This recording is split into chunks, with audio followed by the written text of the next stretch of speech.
Good evening y bienvenidos to Chicago Tonight, Latino Voices. I'm Alex Hernandez of Noticias Univision Chicago, which airs every weekday morning at 5 and 6. Thank you for sharing part of your weekend with us. On the show tonight, the barriers people returning from incarceration face when seeking employment and what resources are out there to help them get back to work. A watchdog report says city leaders could have prevented the Smokestack implosion in Little Village. Our Heather Sharon has the exclusive. We are just repeating the same mistake over and over. A new plan to move hundreds of asylum seekers into a Chicago location that's already getting pushback from local officials.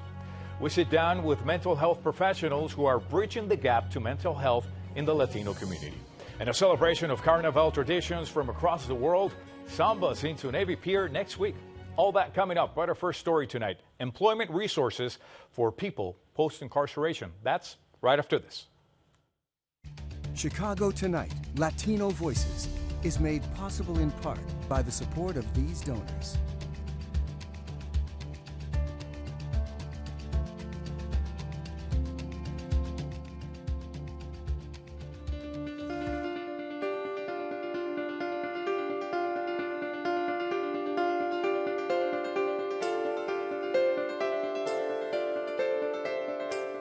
Of the many challenges people rebuilding their lives after incarceration face, one of the biggest is landing a steady job.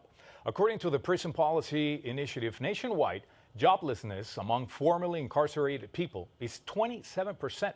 That's about 5 times the overall rate. And that's a problem because employment can be a critical factor in keeping people from returning to prison.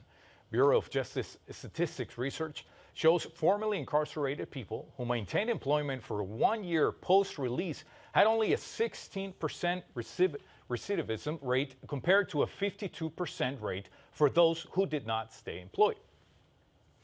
As part of WTTW's first half initiative this season, Evaluating Life After Prison, we'll talk about the resources available for getting people back to work post-incarceration with Alejandra Camargo, co-director of the Lift Works program at HHP Lift, and Francisco Perez, re-entry navigator with the Chicago Cook Workforce Partnership. I want to welcome both for joining us today, but I want to start with you, Francisco. I know it's ladies first, but in this occasion, if I may, Francisco, why do you think occupational training is so important for helping people re-enter after incarceration?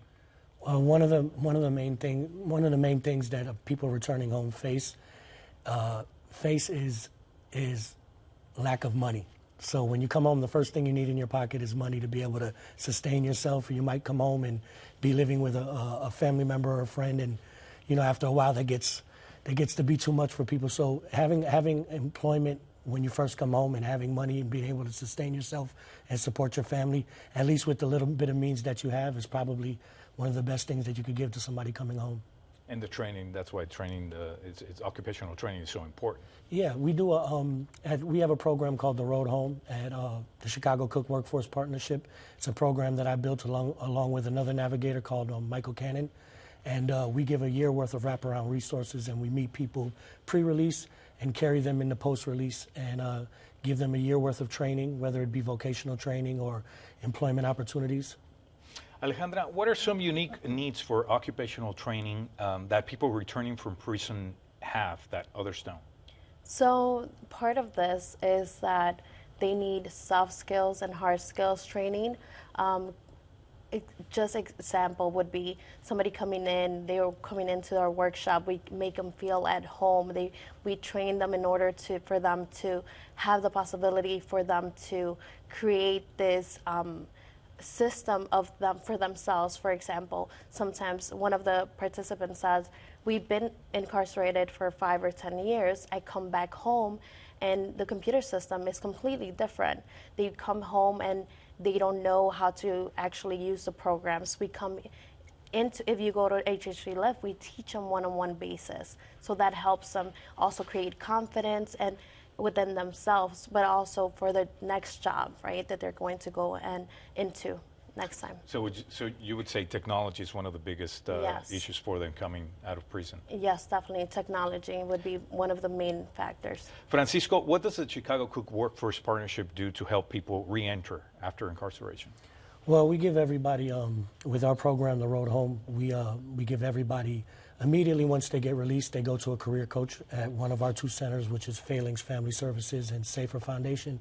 And they meet with a career coach, and we give them, like I said, a year worth of services, but we give them a seamless reentry. So they come home, they immediately meet a career coach, they get a 6-week paid work experience, which allows them to have money in their pocket as soon as they get out. And then from there, we give them also soft skills training, and we offer a suite of programs, everything from entrepreneurship programs to WIOA, the Workforce Innovation Opportunity Act grant, that we use that to help people. You know, like my example would be truck driving. So if you came home and you wanted to be a truck driver, we would sign you up for WIOA, which is, like I said, the Workforce Innovation Opportunities Act grant, and that pays $6,000 towards any educational opportunities that you want. So if you wanted to be a truck driver, it's about $6,000 to get a license. Mm-hmm. You would come in and see your career coach. They'll sign you up for WIOA, and then you'll pick your class, and they'll pay for it. So that's one of them. Starting platform for them, definitely. Yeah, definitely. You know, and you got a lot of guys that come home and they don't necessarily want to work for other people because they've spent so much time away. So trying to open their own business or work for themselves is a big thing with people coming home from incarceration right now. Definitely. Alejandra, can you outline the programs that HHP Lift offers for people post-incarceration? Yeah, so HHP Lift works with Ready Chicago, which we are on-the-job training. So people that have been incarcerated, that come to our workshop, they get to learn, again, soft skills, hard skills. We create candles, soaps, and bath products, so they're able to learn those skills. And also what happens is when they create all these skills, they become self-confident. And part of our program is also teaching one-on-one basis. We get to know the individual personally and see what the struggle is, what are they lacking of, or what they want to learn. For example, one of our participants wanted to learn more about creating candles. How can I become a business? How can I make this a business? So they create, we create that partnership with them and really push towards success for them for the next step. Right, and obviously the objective is for them to find a job. So Francisco, what do you hear from employers after hiring formerly incarcerated people? You would think, based over the last couple of years, you would think that people were hesitant, but now they're hiring people with felony backgrounds everywhere. And I've heard more employers say that they actually get a better worker out of somebody coming home from incarceration because they've had time to realize that, you know, they need employment, that they've been locked up so long that all they have is their job, so they come home and they kind of give it their all. So wow. I've got nothing but good reports from employers. Alejandra, why do you think the government should make it a priority to support people coming out of prison? It just gives them an opportunity to definitely come back, and that willingness. They're team players. They're hard workers.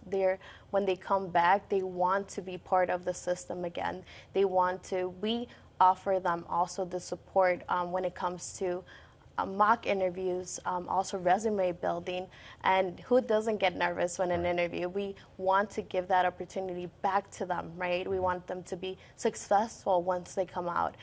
Part of that is that if you don't want them to come back to incarceration, definitely. You want to give them that opportunity, and that's exactly what we want to do. And by supporting also nonprofits like ours, you're supporting that possibility. We have less than 15 seconds. Francisco, what are your metrics for success?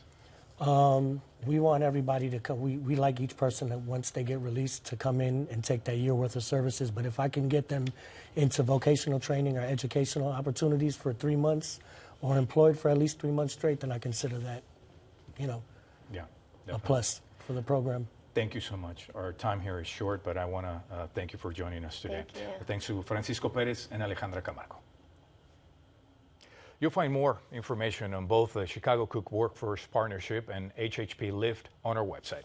And to learn more about firsthand life after prison, visit also WTTW.com/firsthand.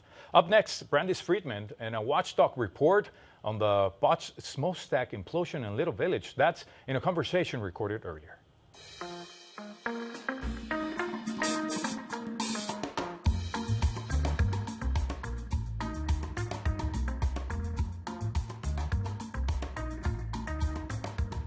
Chicago officials could have prevented a plume of dust from enveloping Little Village in the early days of the COVID-19 pandemic. That's according to a confidential watchdog report obtained by WTTW News by none other than reporter Heather Sharon, who joins us now with this exclusive. Heather, former Inspector General Joseph Ferguson completed this 94-page report just before he left office in October 2021. What did he find? He found that, as you said, the city could have prevented a cloud of dust from enveloping 6 blocks of Little Village had they required the firms that were taking down this smokestack to apply for a new permit. Instead, the city agreed to amend a permit first issued in July 2018 that did not seek permission to use explosive to demolish the smokestack. So the Inspector General found that this could have been prevented.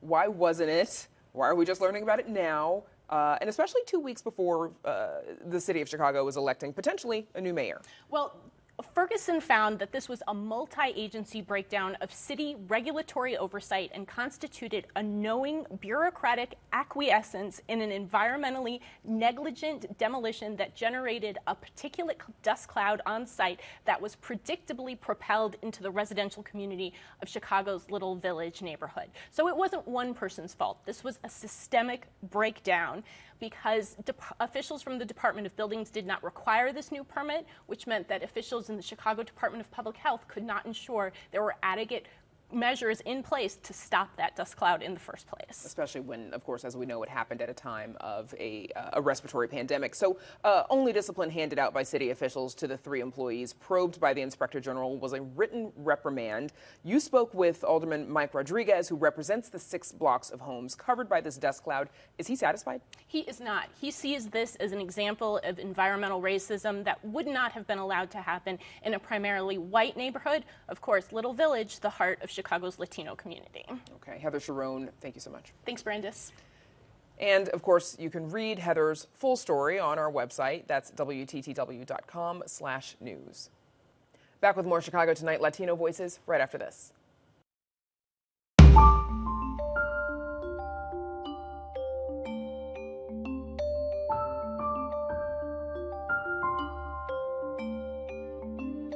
The state of Illinois is hatching a plan to move 658 asylum seekers from locations in the suburbs to a new central location in the city of Chicago.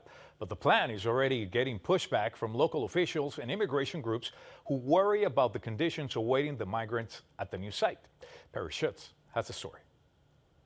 This 100,000 square foot former Kmart sits vacant at the corner of Pulaski and 71st Streets on Chicago's southwest side.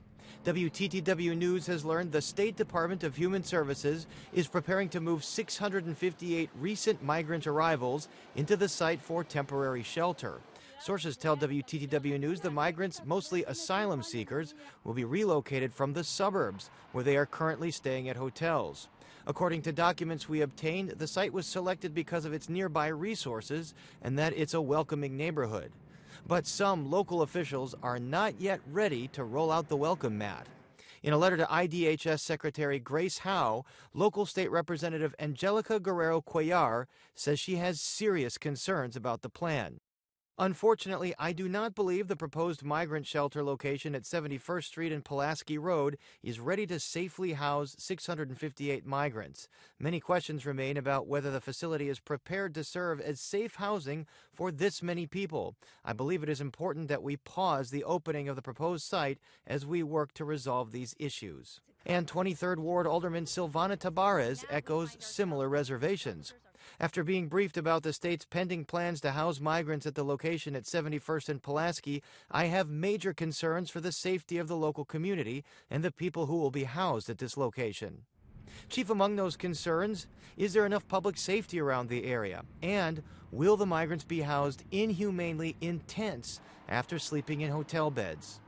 Johannes Favi is Deputy Director of the Interfaith Community for Detained Immigrants. He says he'd rather see families take the migrants into their homes. It is heartbreaking to see that we have buildings that are empty around the city that could be used. We have great community response, and we're not tapping into the resource that we have, and we are just repeating the same mistake over and over. This dispute comes on the heels of unease in the Woodlawn neighborhood, where some local residents tried to block the temporary shelter of migrants at the shuttered Wadsworth School. Mayor Lori Lightfoot has said the city is already at capacity to house migrants. It's unclear now when the move-in date will happen. Favi says the migrants have undergone harrowing journeys and are still struggling with the uncertainty of their current situations. You will find people that are grateful for having somewhere to stay, and then you will also find people that are completely depressed and on the brink of giving up. Again, that was Paris Schutz. In a statement, the Illinois Department of Human Services says the state has set aside $30 million to help asylum seekers, and interim facilities like the closed Kmart will be safe.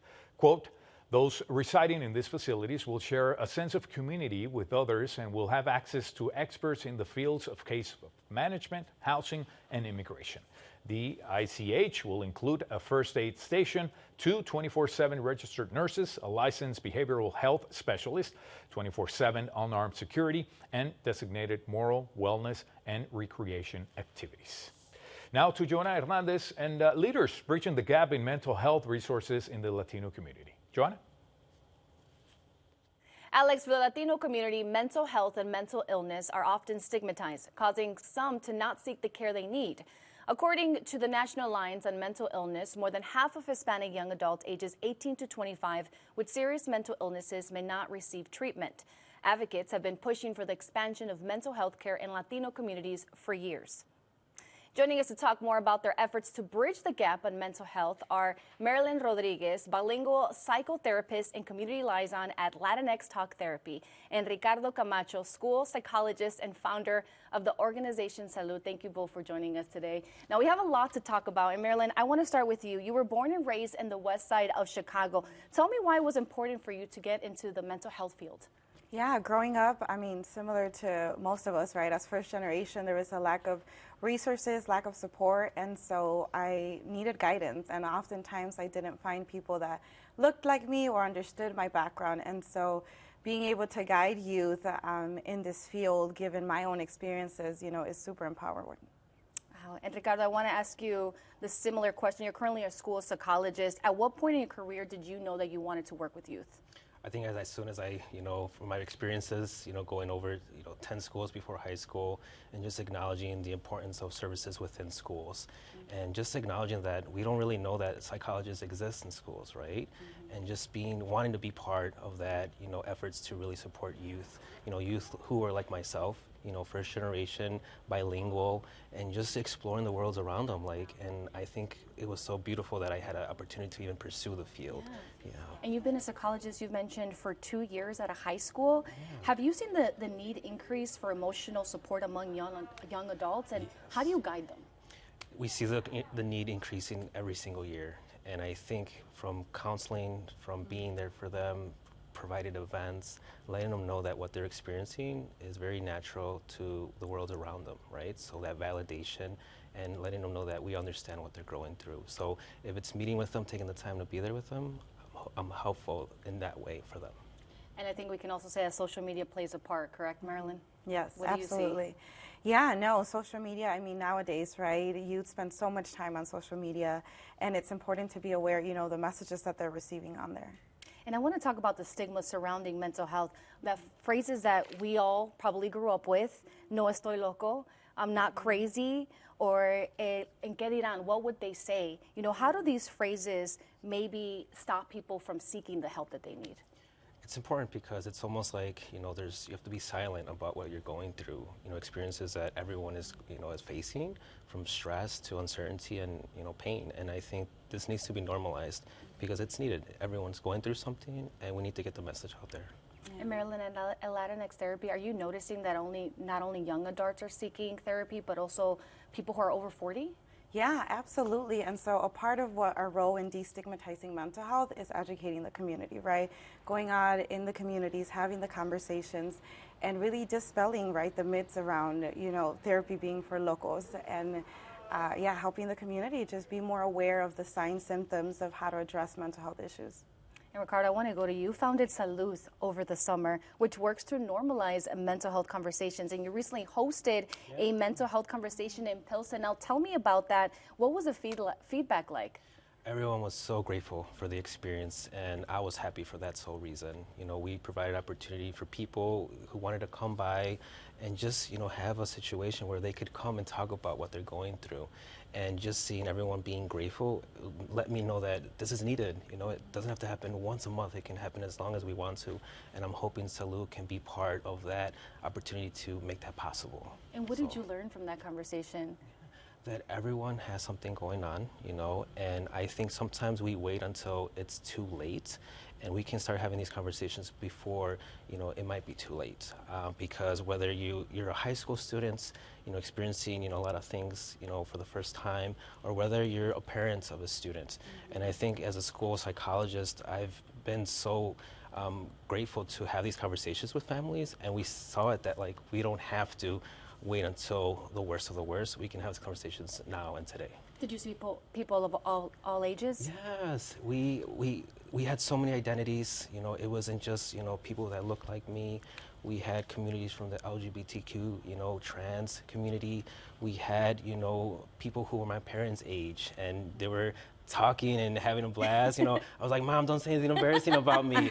But to me, that's community, right? And we did so in a way that we were celebrating mental health all together. That's awesome. And I don't know if we all knew this, but we're all first generation. And Marilyn, I want to go to you.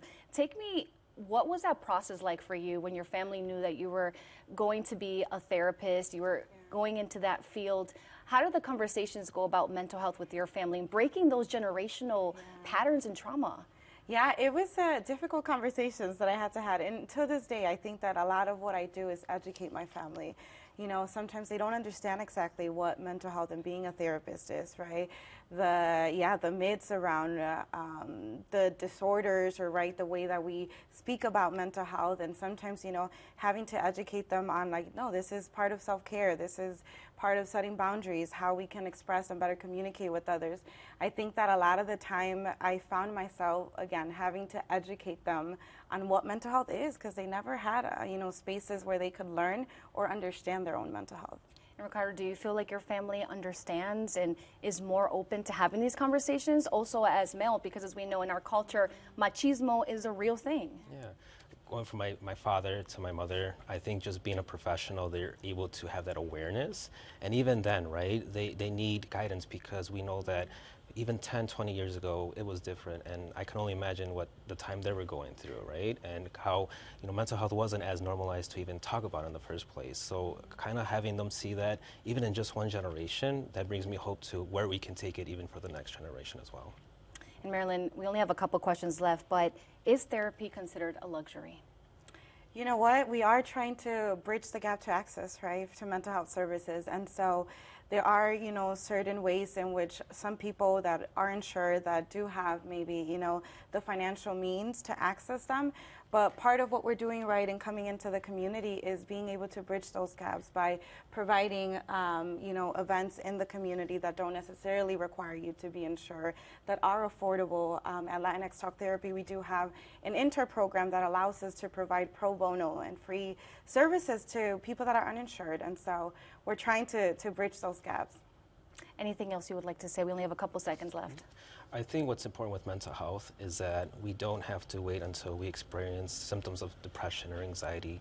I think everyone has stressors, everyone has difficulties, uncertainty, and it's important to know that, you know, mental health can just be talking with your family, it can be talking to a best friend, and just acknowledging that, you know, everything that you need to help you today, that is mental health, and that's how we're going to normalize it. Well, thank you both for joining us tonight. Now, thanks to Ricardo Camacho and Marilyn Rodriguez. Now, Alex, back to you. Thanks, Joanna. Carnival celebrations are underway, and starting next week, actually, are all invited to experience some international carnival traditions in a free event at Navy Pier. Next weekend on February 25th, Navy Pier is hosting our second installment of our Global Connections event series called International Carnival. And it is a celebration of the Carnival event across multiple cultures. So be singing, dancing, arts and crafts, food, music. I think the most important thing that people will see is that it won't just be one culture represented as part of the celebration, but it'll be a melding of multiple cultures. And there'll be a lot of similarities, but a lot of unique differences as well. It's a free event at the Aon Grand Ballrooms. The spirit of the celebration is for people to set aside their individual identities and come in a spirit of social unity. And we also work with local cultural leaders from the community, so it's very authentic, and we want people to walk away with a fun experience, but really feel as though they're being exposed to different cultures that they see across the globe. It's nice to be able to infuse a kind of a warm spirit of the celebration here at a time where the weather is not as warm as it is celebrated in other places. So it brings a nice feel to the pier and feel to the city as a whole during some of our winter months. Sounds like fun, definitely. You'll find more details on our website. Well, that's going to be our show for this weekend. Don't forget also to tune into Noticias Univision Chicago every weekday morning. I'll be waiting for you. Now, for all of us here at Chicago Tonight, Latino Voices, I'm Alex Hernandez. Thank you for sharing part of your weekend with us. Buenas noches.